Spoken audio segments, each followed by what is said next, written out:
의자에서 일어나는데 3초 넘게 걸리시나요? 사실 그게 바로 신호입니다. 이제 진짜 원인을 알아야 할 때입니다.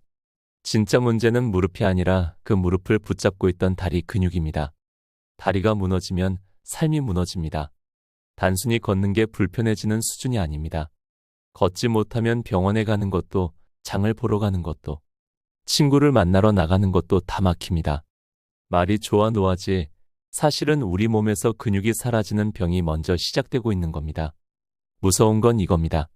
근육은 천천히 줄어드는 게 아닙니다. 어느 순간부터 급속도로 줄어듭니다. 실제로 80세가 되면 젊었을 때보다 근육량이 절반까지 줄 수 있다는 연구 결과도 있습니다. 심지어 체중이 똑같아도 속은 다릅니다.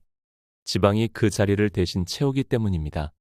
그래서 어떤 분은 몸무게는 그대로인데 왜 다리에 힘이 없지? 라고 말합니다. 근육이 빠지고 그 자리에 기름이 들어앉은 거죠. 문제는 힘이 없어진다, 약해진다 해서 끝나지 않습니다. 근력이 줄어들면 가장 먼저 오는 게 바로 낙상입니다. 한번 넘어진 걸로 끝나는 게 아닙니다. 넘어지면 골절되고 병원에 입원하고 오래 누워있으면 다시 걷는 힘이 더 줄고 결국 휠체어까지 가는 경우도 많습니다. 이게 단순히 저희가 겁주려고 하는 말이 아닙니다. 통계가 말해주고 있습니다. 2022년 보건복지부 자료에 따르면 낙상으로 병원에 실려간 65세 이상 노인이 무려 39만 명에 달합니다. 그리고 낙상 후 6개월 이내 사망률은 20%에 육박합니다. 다리가 무너지는 순간 삶이 달라집니다. 예전처럼 혼자 살던 분도 결국 요양병원에 가야 하고 자식에게 손 벌리게 되고 외출 한 번이 두려워집니다. 그럼 여기서 질문 하나 드릴게요. 이렇게 무서운 근육 손실, 나이 들면 다 겪는 거 아닌가요? 어쩔 수 없다고 생각하고 포기해도 되는 거 아닌가요? 아닙니다.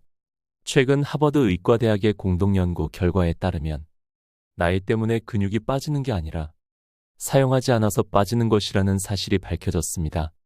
즉, 70세, 80세가 되어서도 운동을 하면 근육이 유지되거나 심지어 늘어날 수도 있다는 것입니다.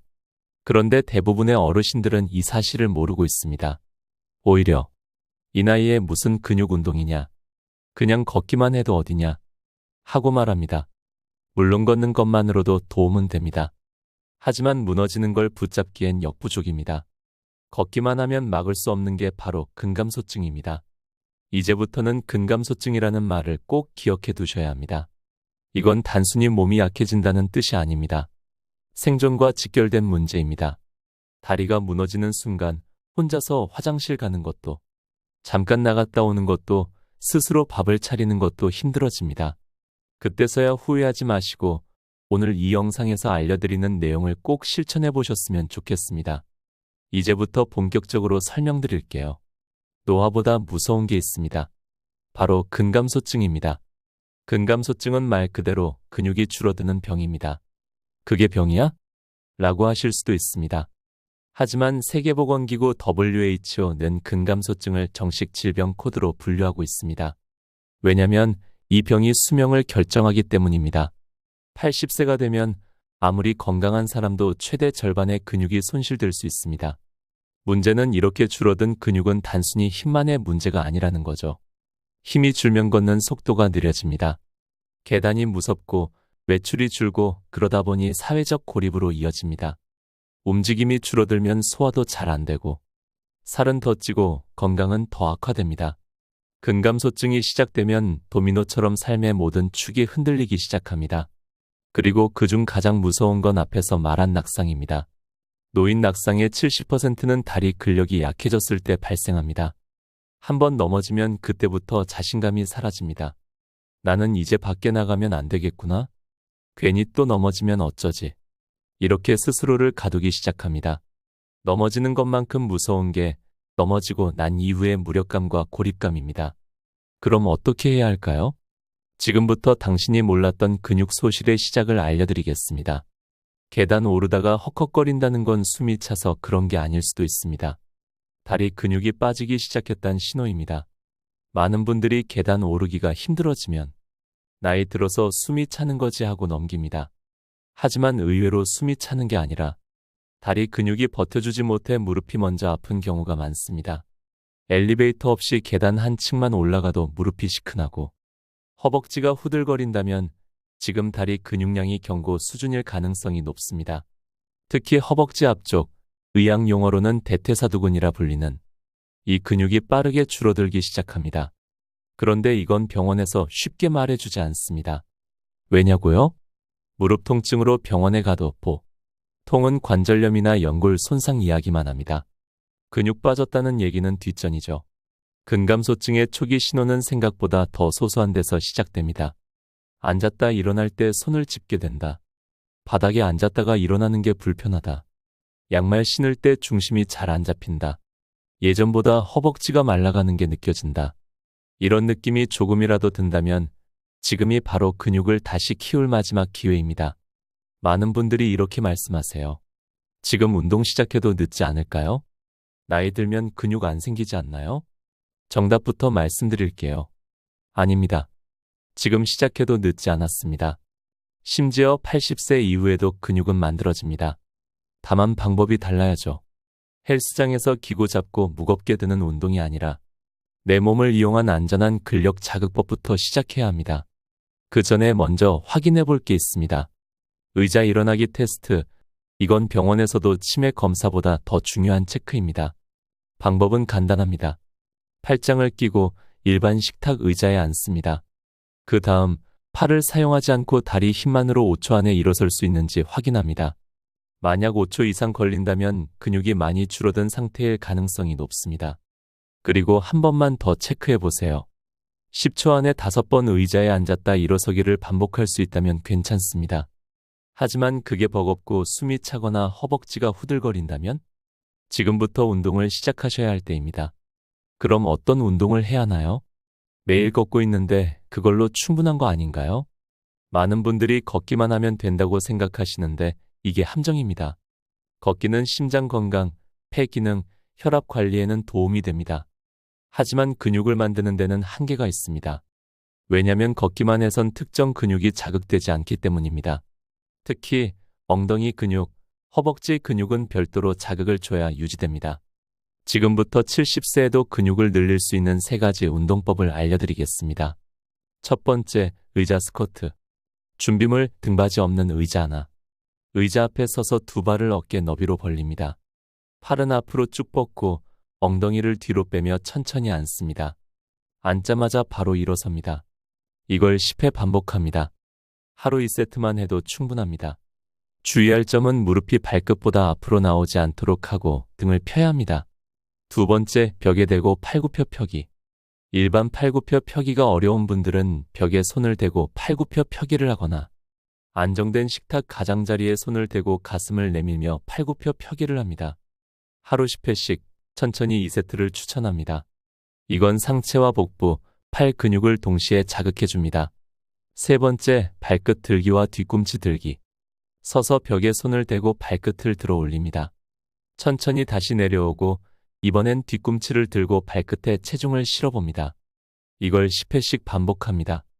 하루 2번만 해도 다리 혈액순환과 종아리 근육 강화에 탁월합니다. 지금부터는 근육 회복에 반드시 필요한 조건 3가지를 말씀드리겠습니다. 운동만 한다고 해서 근육이 자라는 건 아닙니다. 특히 나이가 들수록 근육이 생기려면 조건이 맞아야 합니다. 우리가 젊었을 때는 그냥 뛰고 놀기만 해도 근육이 붙었지만 지금은 다릅니다. 운동, 식사, 영양소 3가지가 한 세트처럼 움직여야 효과가 납니다. 첫 번째는 단백질입니다.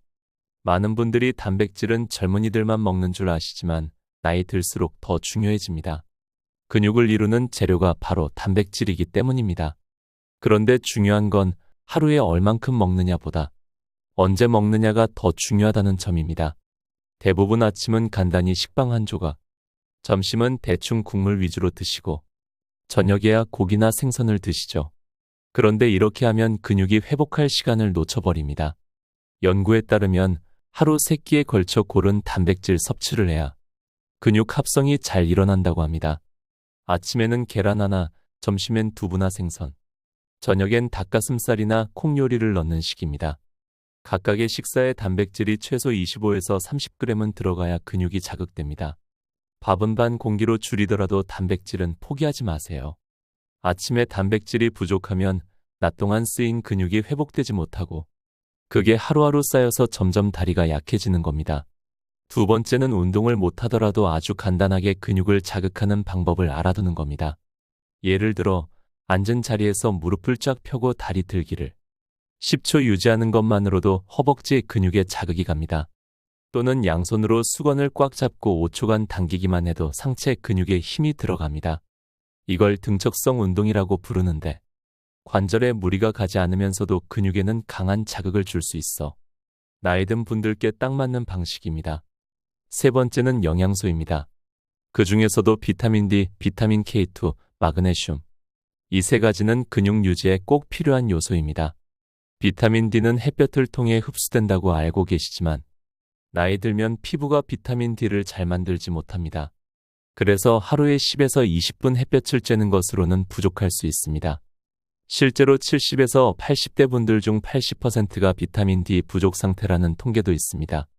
비타민 D가 부족하면 근육이 쉽게 피로해지고 낙상 위험도 커집니다.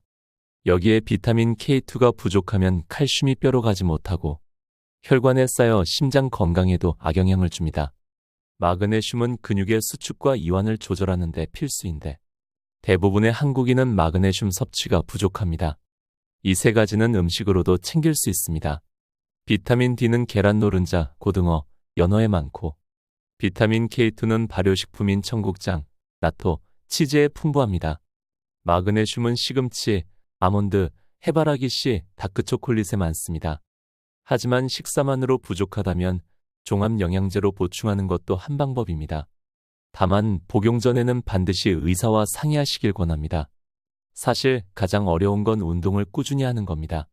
일주일에 한 번 힘들게 하는 것보다 매일 5분이라도 계속하는 게 훨씬 낫습니다. 그리고 그걸 가능하게 해주는 방법이 바로 생활 속 루틴화입니다. 아침에 눈 뜨고 세수하듯이 짧은 근육 루틴을 만들어두는 겁니다. 예를 들어볼게요. 아침에 일어나자마자 3분 루틴을 해보는 겁니다.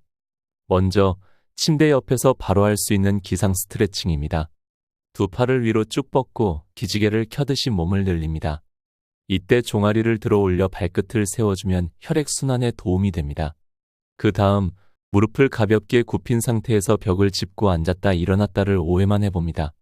그걸로 허벅지와 엉덩이 근육이 깨어납니다. 그 다음엔 냉수 샤워를 짧게 해봅니다. 찬물로 샤워하라는 얘기가 아닙니다. 샤워 끝에 손발만 30초 정도 찬물로 헹궈주는 것만으로도 우리 몸은 경계태세를 갖추고 호르몬이 활성화되면서 근육이 자극을 받습니다. 이걸 호메틱 스트레스라고 하는데 짧은 자극이 몸을 더 튼튼하게 만든다는 과학적 근거가 있는 습관입니다. 마지막으로 호흡 운동입니다. 너무 거창할 것 같지만 아주 간단합니다. 숨을 코로 4초간 들이마시고 4초간 멈췄다가 4초간 천천히 내쉬고 다시 4초간 멈춥니다. 이걸 박스 호흡이라고 하는데 단 1분만 해도 몸에 산소 공급이 늘고 자율신경이 안정되며 근육 회복에도 도움이 됩니다. 하루 시작을 이렇게 짧은 루틴으로 열면 하루 종일 몸에 활력이 도는 걸 느낄 수 있습니다. 이제 관건은 꾸준함입니다. 쉬운 걸 해야 꾸준히 할 수 있습니다. 복잡한 동작, 힘든 자세는 아무리 좋아도 오래 못 갑니다. 중요한 건 안 아프게 자주 하는 것입니다. 그래서 매일 아침 루틴은 간단하고 반복하기 쉬운 동작으로 구성해야 합니다. 하루가 바뀌면 몸이 바뀌고 몸이 바뀌면 삶이 달라집니다.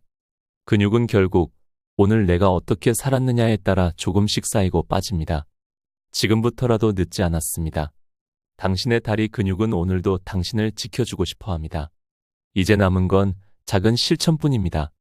많은 사람들이 운동을 시작했다가 일주일도 안 되어 포기합니다. 왜일까요? 대부분은 의지가 부족해서라고 말합니다. 그런데 진짜 이유는 따로 있습니다. 의지로는 꾸준함을 이길 수 없습니다. 꾸준함은 구조에서 나옵니다. 습관이 되고 환경이 도와줘야 지속이 됩니다. 실제로 체력을 회복한 분들의 공통점을 보면 하나같이 혼자 하지 않았습니다. 가족이 함께 걷거나 근처에 운동 모임이 있거나 아파트에 운동기구가 있거나 매일 아침 같이 운동하는 친구가 있었습니다.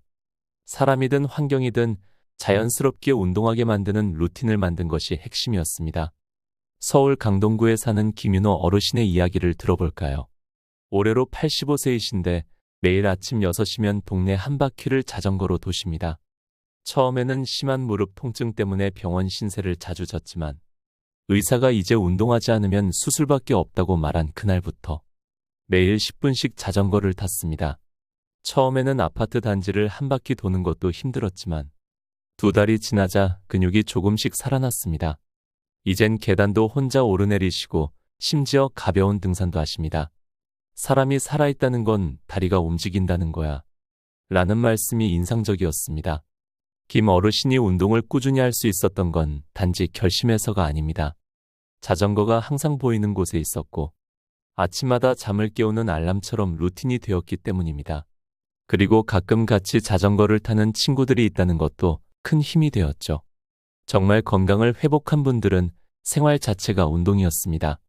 운동을 위해 시간을 따로 내는 게 아니라 움직이는 삶을 살아가는 겁니다. 엘리베이터 대신 계단, 버스 한 정거장 일찍 내리기, 매일 같은 시간에 걷기. 그렇게 일상이 바뀌면 근육도 자연스럽게 따라옵니다. 다리는 당신의 마지막 자유입니다. 누워있는 노인이 되고 싶은 사람은 아무도 없습니다. 하지만 근육이 사라지면 그건 시간 문제입니다. 걷기 어렵고 일어서기 힘들어지고 결국은 누운 채로 하루를 보내게 됩니다. 다리는 단순히 걷기 위한 수단이 아니라 당신의 마지막 자유입니다. 건강한 사람은 수십 가지 꿈을 꾸지만 아픈 사람은 단 하나의 소원밖에 없습니다. 혼자서 화장실 다녀오는 것, 혼자서 시장에 가는 것, 별거 아닌 이 일상들이 근육이 있을 때만 가능한 일입니다. 지금 이 영상을 보시는 여러분, 너무 거창하게 시작하지 마세요. 단 10분이면 충분합니다. 딱 10분만 오늘 다리 근육과 대화를 해보세요. 그게 내일에 걷는 힘이 됩니다. 그리고 걷는 힘은 앞으로 남은 삶의 자유를 지키는 가장 강력한 무기입니다. 시작은 지금입니다. 여러분의 다리는 오늘도 당신이 움직여주길 기다리고 있습니다.